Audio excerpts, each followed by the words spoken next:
Olá, gurizada. Sejam todos bem-vindos ao Trabalho de Mesa, o seu programa semanal de teatro.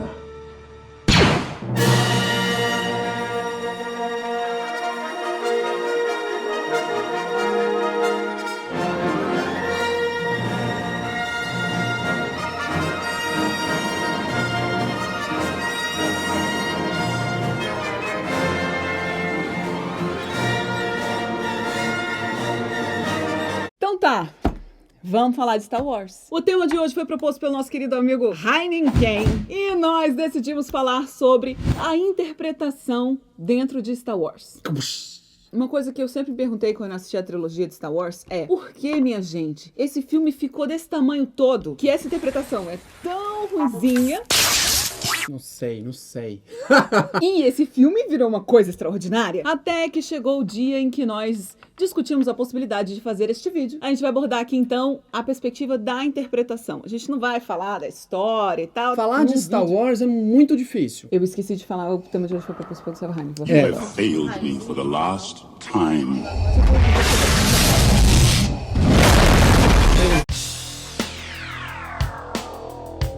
Mas antes de continuar, a gente gostaria de dar um recado patrocinado para você que tá aí, você que está nos assistindo. O recado patrocinado dessa semana é da LT Casa de Chás, que é uma loja de Porto Alegre que vende os mais diversos tipos de chás. Eles vendem chás para todo o Brasil, você pode pedir por e-mail, Aqui, olha só. ó.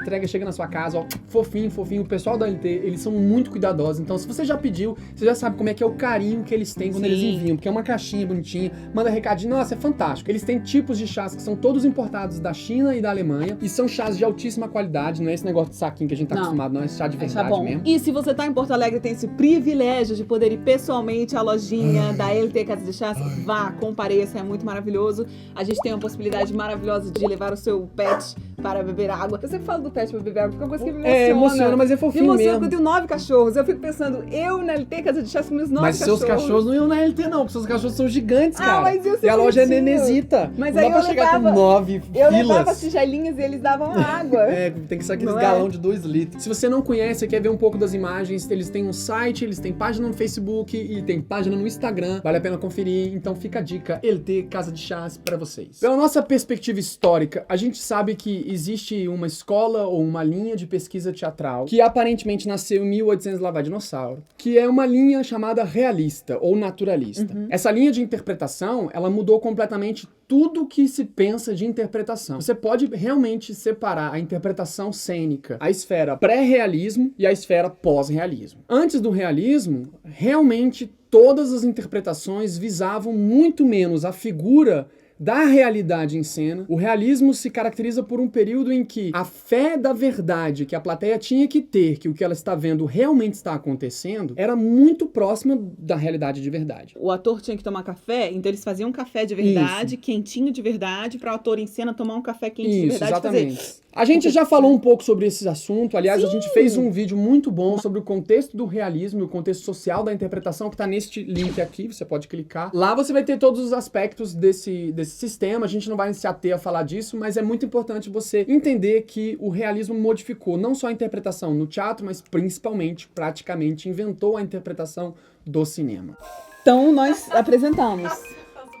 Se eu tivesse em Tatooine, eu ia estar indignado, realmente matando tudo que era Jedi, de raiva, de calor. Outro aspecto muito importante é a gente lembrar que isso perdura no teatro, principalmente a partir do Stanislavski e outros teóricos que falaram sobre o ator em cena e como você atingir ou não atingir a plateia. Exatamente. E aí o teatro teve uma modificação da interpretação a partir de 1800 e vem isso até hoje, praticamente. Hoje você tem esse conceito absolutamente vivo. Se um ator não faz a plateia acreditar que o que ele tá fazendo, então ele é um mau ator. Porém, no cinema, o realismo, de certa forma, foi um pouco mais tardio no quesito interpretativo. Porque o cinema, como código, já é bastante realista. Na própria linguagem, que é captar e capturar a imagem que está acontecendo com absoluta fidedignidade. Então o cara queria filmar um trem, bastava ele ir numa estação de trem, botava o trem a andar e filmava o trem. No teatro a gente ainda tem que fazer um malabarismo gigantesco pra conseguir fazer a mecânica do trem no som, no vídeo, mas de fato a gente não bota um trem dentro do teatro porque não cabe. E como o cinema já tinha essa característica muito específica da linguagem já ser bastante realista, a minha teoria é essa, que os atores demoraram um pouco pra chegar nesse conceito da interpretação realista. Que até mais ou menos 1960, 70, todos os filmes, absoluta e esmagadora maioria de interpretações não realistas no conceito teatral. Se tu pega um filme de 1970 e poucos, sempre a interpretação vai ser meio over. Inclusive, você tem a criação de profissões que são especializadas em criar a realidade pro ator. Ou seja, além do diretor de cena, além do diretor geral, você vai ter o diretor que vai preparar o elenco para que ele tome o café com a fidedignidade absoluta que precisa ter daquele personagem. E também as pesquisas de encenação a partir de 1950, se aprofundando no signo, semiologia, semióticas e afins. A partir de 60 também o Sartre começa a discutir sobre isso, a fenomenologia, a ontonologia. Ontologia, eu falei o quê? Ontonologia? Caceta, não, é ontologia. É fenomenologia e ontologia. Desculpa. E aí você tem uma profundidade de códigos e análises sobre um signo, um significado, trabalhando como um código de interpretação. Esse aspecto realmente é bem datado. Então, também por isso o cinema vai absorver esse tipo de conhecimento a partir de 60 em diante. Um exemplo muito bom para fazer essa comparação dessa percepção que a gente tem da interpretação no cinema hoje e daquilo que era naquela época é a gente ver os filmes clássicos de faroeste. Eles claramente são filmes que explicam isso para você. Fazer a coisa parecer real e interpretar um tiro. Isso. É o clássico, né? E se você for pensar, inclusive, coisas mais antigas ainda, por exemplo, Chaplin, a interpretação precisava ser assim. As câmeras ainda não pegavam profundidade. Então, os atores, mesmo que fossem brancos, negros, pardos, qualquer coisa, eles tinham que pintar a cara de branco, que era pra aparecer. E o cara não podia só olhar pro lado ou virar o olho. Virar o olho nem aparecia, você não tinha diferença. Então, o cara tinha que fazer um super gesto. Então, por muito tempo, essa foi a escola de interpretação do cinema.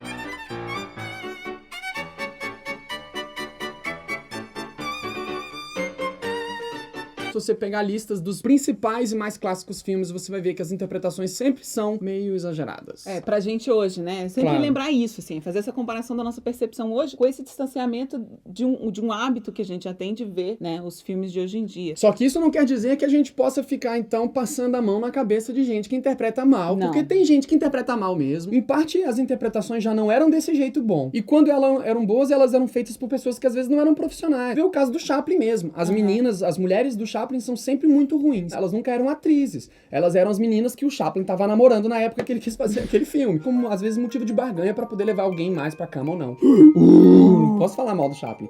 Quer ver um bom exemplo disso? Procura o Buster Keaton. Se você assistir um filme do Buster Keaton, você vai ver o que é o cara trabalhar com atores.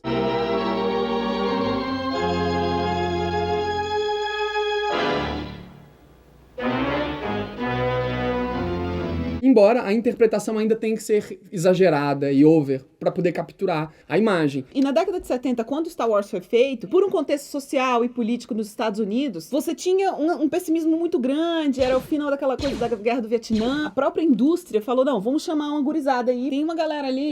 Vamos ganhar dinheiro com esse povo aí. Esses estudantes aí que estão querendo fazer as coisas, Claro, né? Fato é que começa a entrar no mercado jovens como Coppola, como Spielberg, e dentro dessa onda o Lucas, o George Lucas, que fez essa coisa brilhante que é Star Wars. Também neste período você tem um sucateamento violento da indústria do efeito especial, que até então era muito sci-fi. Aqueles robôs, aqueles barulhos, aquelas coisas bem sci-fi mesmo dos anos 50, que fez muito sucesso. E filmes muito famosos como Flash Gordon, A Viagem ao Centro da Terra, Planeta dos Macacos. E essa indústria do sci-fi, ela já não dava mais dando dinheiro suficiente, porque os quadrinhos também estavam começando a entrar com força. E o George Lucas principalmente percebeu, cara, vamos fazer um filme que seja ficção científica, ação, que ele na verdade é um filme de ação, não é um filme de ficção científica, mas que seja muito efeito visual como obra de arte. Então também o foco principal da criação desta saga toda foi mexer a tecnologia, né? Ele criou uma empresa de efeito especial para poder fazer essa saga. Então também não era o foco. Vamos colocar câmeras mais ou menos bem posicionadas e vamos chamar atores de altíssimo nível para que eles interpretem, por exemplo, como é o Poderoso Chefão. And if by chance honest man like yourself should make enemies, then he would become my enemies. And then they would fear you. O foco da direção era, liga a câmera aí. Vai, moleque, agora é Faz, tu. meu filho. E aí, era por volta de 8 milhões, né? É, a gente monta uma Que no peça com cinema, 20 mil. E de reais, não de dólar. E a gente faz coisa boa, meu filho. Imagina a gente com... Imagina a gente com 20. 8. É inovador? Então! Não é só isso, mas ele cria uma nova forma de ver e de fazer cinema. Isso realmente foi revolucionário, isso mudou. O cara teve um pensamento teatral nesse aspecto, né? De código, de interpretação. E aí, no sentido de interpretação, de como a plateia recebe esse tipo de resultado. Como que a plateia vai parar e entender aquele negócio. E aí, revolucionou mesmo e virou esse troço que é o que você conhece hoje. A gente tem que deixar claro que a gente vai falar dos 3 primeiros filmes que importam. Os outros 3 a gente não vai falar, não. Até porque a interpretação no 1, 2 e 3 oficial é o menor dos problemas. Então... Mas antes da gente continuar, eu preciso que você dê uma pausa. Claro, tem 2 anúncios, porque é Natal, né, gente? Aproveita Natal. que é Natal, tem que pagar as contas, a situação é essa aí. O anúncio que a gente trouxe pra vocês é uma coisa muito especial, que é uma loja chamada Atelier Mix, lá na 102 do Sudoeste. É uma loja de acessórios, sapatos femininos. E né? bolsas e coisas lindas. São bolsas maravilhosas, são sapatos muito bonitos, coisas finas mesmo, de alta qualidade. Eles são representantes oficiais da Dumont, Capodart e Lily Closet. Isso. Eles vendem esses produtos lá, então se você precisa dessas 3 marcas principais, Lá é o lugar pra encontrar. é o lugar, gente. Certeiro. A loja é é uma coisa linda, é uma qualidade incrível, assim, a arquitetura da loja é super bonitinha, o atendimento é inacreditável, eu sei porque eu realmente já fui e comprei várias vezes. E eles estão com desconto inacreditável. Eles estão dando desconto de 30%. 30% de 30. desconto. Cara, 30% não é um número assim, tipo, pra dar Não. desconto, mas estão dando 30% pra qualquer pessoa? Não. Você tem que falar que você viu o anúncio no trabalho de mesa. Tem sapato, sandália, chinelo, bolsa, cinto. Tchau, vou lá carteira, comprar o meu, cara, tá? é um negócio Desculpa aí. inacreditável. Já tô... Então é isso, fica a dica. Atelier Mix, 102 do Sudoeste, aqui em Brasília. E outra coisa muito fácil da gente associar ao teatro é o uso das máscaras. Uma das principais funções da máscara, inclusive no teatro, é essa modificação da interpretação física, da presença Sim. física do ator. Você, por exemplo, tem o C3PO, que é um personagem humanoide, mas que tem uma robotização absolutamente neutra, né? Um droid absolutamente neutro, mas que tem uma mega super interpretatividade, né? Você consegue sentir. Tem uma cena que a gente vê bem a expressividade, que é no Império Contra-Ataca, que a Leia tá esperando que o Han Solo e o Luke venham lá bem no início. E aí os generais, os comandantes falam, olha, a gente vai ter que fechar as portas porque eles não voltaram e é importante ficar com as portas fechadas. Ou seja, os caras vão ficar lá fora, eles vão morrer de frio. Tava o Luke e o Han Solo lá catando porque o Luke tava... Vocês sabem qual é a história. E aí, cara, a Leia fica naquela coisa, pô, não vai voltar, ela ainda tá naquele lance do triângulo amoroso. A gente não sabe ainda quem eles são direito, mas a gente já sabe que estabeleceu um triângulo amoroso ali. Sim. Vamos fechar as portas, vamos. Aí... E aí tá o Chewbacca olhando pra porta, olhando pra baixo, e aí o R2-D2 lá, e o C3PO aí, pum, fecha a porta e o Chewbacca.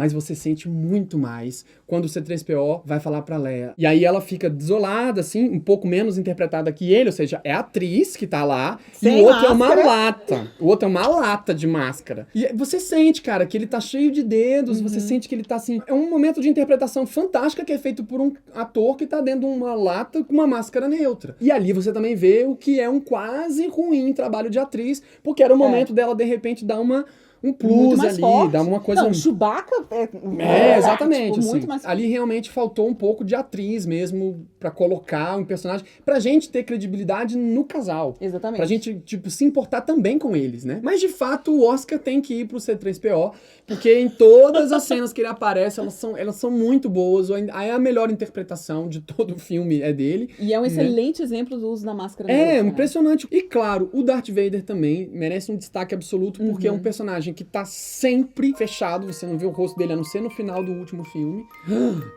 Foi mal, contei.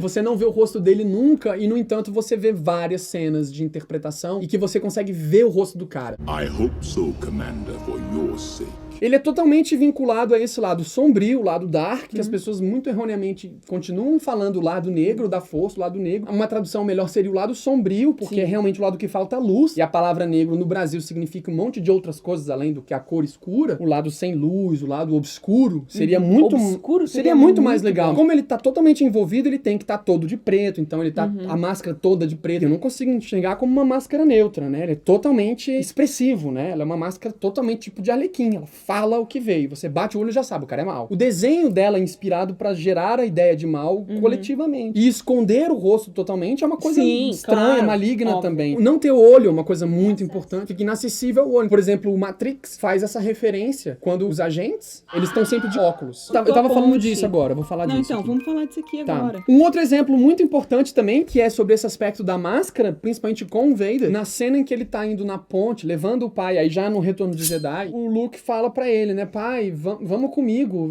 abandona isso, a gente dá um, né? E aí o Darth Vader para, ele fala, não tem como, pra mim é muito tarde, né? E é lindo, porque é um take na cara dele, ele falando, pra mim é muito tarde, e você sente que o personagem fica baqueado, né? Tipo, ai, poderia te dar uma esperança, no sentido, cara, o Darth Vader vai ceder ao Luke. Come with me. I will not turn, and you'll be forced to kill me. If that is your destiny, I feel the conflict within you. Let go of your hate. it is too late for me, son.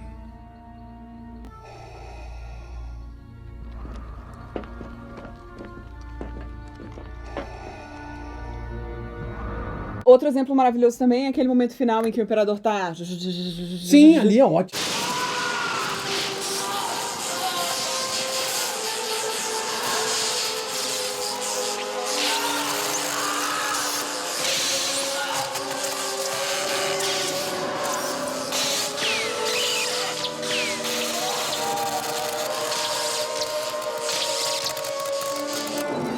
Você vê a dúvida do personagem, você vê Será? o personagem falando, pera, calma, meu mundo caiu. Meu chefe e meu filho. Meu chefe, meu filho. mestre. É, meu mestre. E um ponto mega importante de interpretação, que nos cabe falar, que realmente é muito zoado, que é todo o plot de gente. todo o filme, trilogia, pra chegar nesse lugar. Você produz uma obra de arte pra chegar num ponto. Nesse ponto. E esse é o ponto, Esse e é o aí... ponto. E você não fala pro ator, meu irmão, é agora. É agora, explode, Se filho, você explode. estragar, Luke, o Obi-Wan te contou mal e porcamente sobre o que aconteceu com seu pai. Não, ele me contou tudo direitinho, eu já sei que você matou meu pai. Não, Luke, eu sou seu pai. E aí seria um momento de você, tipo, sabe, de tipo, pausar, de parar, de travar, de todo mundo fizer assim, das pessoas se levantarem, de dar pau no cinema, de acender a luz, de pedir pipoca. Para, que deu errado. Como assim? E aí me bota o ator assim...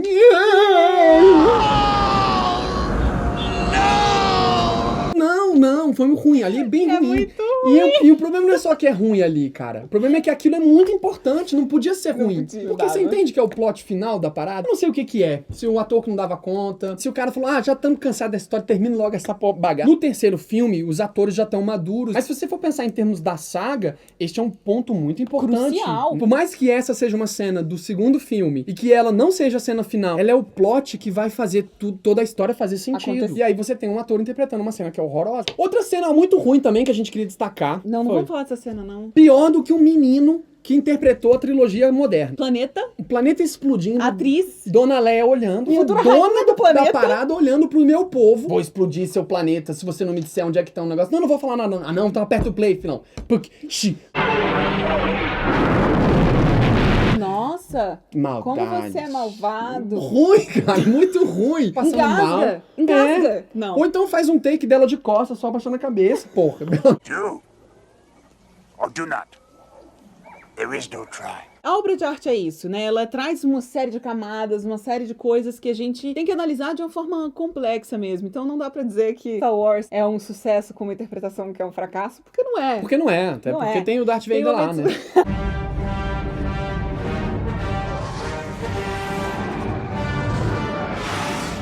Muito obrigado a todos por terem assistido o vídeo até esse ponto. Desculpa se a gente ofendeu de alguma forma, Não. falar assim do amor de vocês. Não era a intenção. Mas é o nosso amor também, meu né? Assim, também. não chega a ser Star Trek, mas é muito bom. Muito importante que você, se gostou desse vídeo, dá uma curtida e principalmente se inscreva no canal. Divulgue esse vídeo para outras pessoas, porque esse aqui é o nosso trabalho de análise sobre o teatro para a internet. É o trabalho de mesa. Então, se você gostou, se você achou interessante, compartilha, divulga, avisa para as outras pessoas que tem um trabalho que a gente faz com muito carinho dedicado e exclusivamente pra vocês. E este, em especialíssimo, foi o último vídeo da segunda temporada. Não poderíamos terminar com Não tinha como, melhor que casou. Queria imensamente agradecer a Bárbara, a Alice, ao Heineken, a Georgia, ao Samuel, ao Ricardo e à Elisa, que nos ajudaram ao longo dessa segunda temporada. Esse encerra essa segunda temporada, a gente não vai fazer mais, agora vai rolar uma pausa, umas férias, né? E aí depois a gente volta com várias novidades. Muito obrigado, então, por vocês que nos acompanharam desde o início dessa segunda temporada. E muito obrigado àqueles que estão nos acompanhando desde a primeira temporada, nesses primeiros vídeos, que comentam e que entram em contato e que corrigem a gente. E essa segunda temporada foi especialmente muito querida. O Thiago Sabino nos ajudando com alguma fotografia, o José de Campos fazendo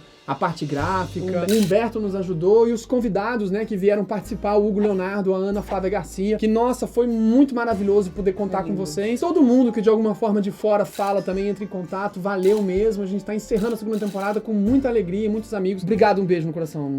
Se você gostou desse vídeo, curte aqui, deixa comentário. Se você acha que a gente falou um monte de besteira, deixa comentário também. Se você achou muito legal o que a gente falou, deixa comentário também. Isso é muito importante pra gente. Acompanha nossas redes sociais, o Facebook, o Instagram. Toda semana pra você. A partir do ano que vem a gente volta. Um beijo. Obrigada. Muita novidade vem aí, gente.